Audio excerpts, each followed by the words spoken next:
Welcome back.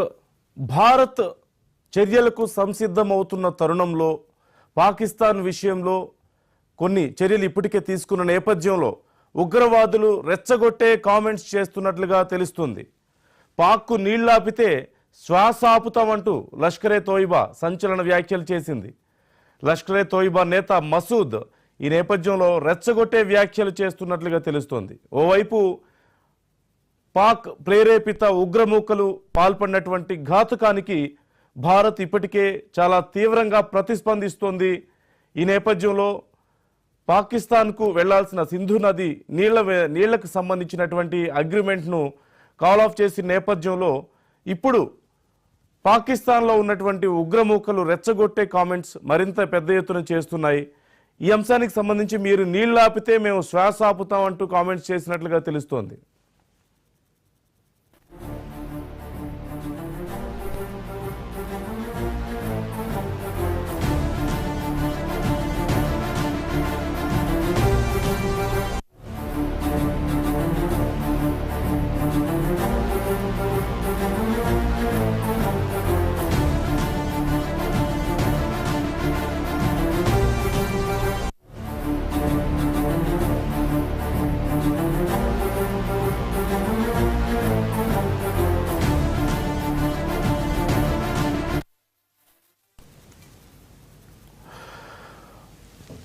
Bharat ప్రతి చర్యలకు పాక్ ఉగ్రముక్కలు మరింత రెచ్చగొట్టే వ్యాఖ్యలు చేస్తున్నాయి.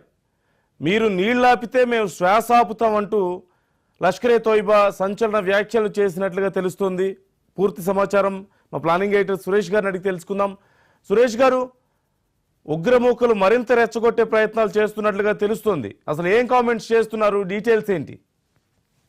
నందు, మీకు తెలిసి లష్కరే తోయిబా అంటే మనకు తెలుసు, మన ముంబైలో టెర్రరిస్ట్ అటాక్ లో కూడా వాళ్ళ ప్రమేయం ఉంది. ఇప్పుడు వాళ్ళకు సంబంధించిందే ఇప్పుడు తాము దాడి చేసినట్టుగా క్లెయిమ్ చేసుకున్న వాళ్ళు కూడా అంటే మనకి కాశ్మీర్ లో దాడి సంబంధించిన కూడా సేమ్ క్లెయిమ్ చేశారు. వాళ్ళకు సంబంధించి లష్కరే తోయిబా మొదటి నుంచి కూడా మన దేశానికి ఒక థ్రెట్ కింద అంటే ఆ అభిప్రాయాన్ని క్రియేట్ చేసే పరిస్థితిని అనేది సృష్టించే ప్రయత్నం చేస్తూ వస్తుంది. అక్కడ కూడా ఇప్పుడు అక్కడక్కడ కూడా మళ్ళీ ఇన్వాల్వ్ అవడం, దానికి సంబంధించి కొన్ని అంటే ఈ పాల్గామ్ అటాక్ తో పాటు ఆ తర్వాత కూడా జరిగిన కొన్ని బ్లాస్ట్ లో కూడా వీళ్ళు ట్రైల్ కింద అక్కడక్కడ కూడా మళ్ళీ కూల్చివేతలు చేసి అంటే మనం మీకు తెలుసు మన ఇండియా ఏం చెప్పింది, స్పష్టంగా చెప్పింది, మేము ఏదైతే సింధు జలాల ఒప్పందం ఉందో 1960 చేసుకున్న సింధు జలాల ఒప్పందాన్ని నిలిపివేస్తామని చెప్పారు.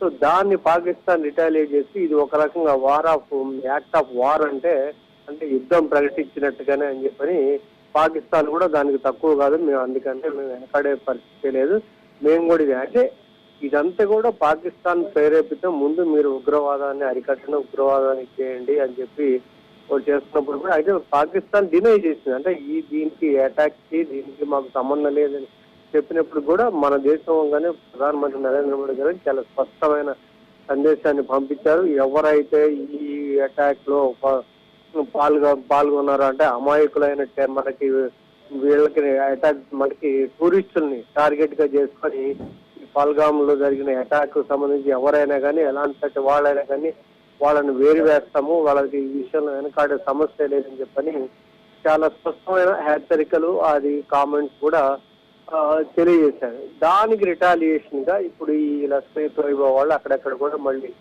ఒక 2 ఇళ్లని అంటే మా హౌసెస్ అనేది డిస్ట్రాయ్ చేశారు. అది కూడా ఈ అటాక్ జరిగిన తర్వాత మనం ఒకవైపు హెచ్చరికలు జారీ చేస్తున్నాము, మరి ఇంకోవైపు వాళ్ళు ఏంటి మేము ఏది తగ్గేదే లేదు అన్న కోణంలో వాళ్ళు ఈ అటాక్స్ అనేది జరుగుతూ వస్తున్నాయి. అయితే మన దేశానికి అంటే యుద్ధం అంటూ మనం కూడా కోరుకోవట్లేదు, ఇలాంటి ఉగ్రవాదాన్ని నియంత్రించడం దానికి మనం మెయిన్ ఎయిమ్ కిందనే మన దేశం ముందుకెళ్తుంది. దానికోసం ఎంతటి చర్యకరంగానే వెనకాడే సమస్య లేదని మన దేశం స్పష్టం చేయడం కాబట్టి ఆ దిశలోనే చర్యలు తీసుకుంటుంది. మీకు తెలుసు పాకిస్తాన్ ఎవరైతే నేషనల్స్ ఉన్నారో వాళ్ళందరూ కూడా 27 అంటే వాళ్ళ వీసాలన్నీ కూడా రద్దు చేస్తాం, మీకు ఎంత టర్మ్ ఉన్నప్పుడు కూడా ఆ వీసాలు రద్దు చేస్తాం, మీరు వాళ్ళందరూ కూడా తిరిగి వెనక్కి వెళ్లాల్సిందే అని చెప్పి చాలా స్పష్టమైన సందేశం. మీరు చూడు, అసలు జరిగిన ఆ దారుణాన్ని చూసిన తర్వాత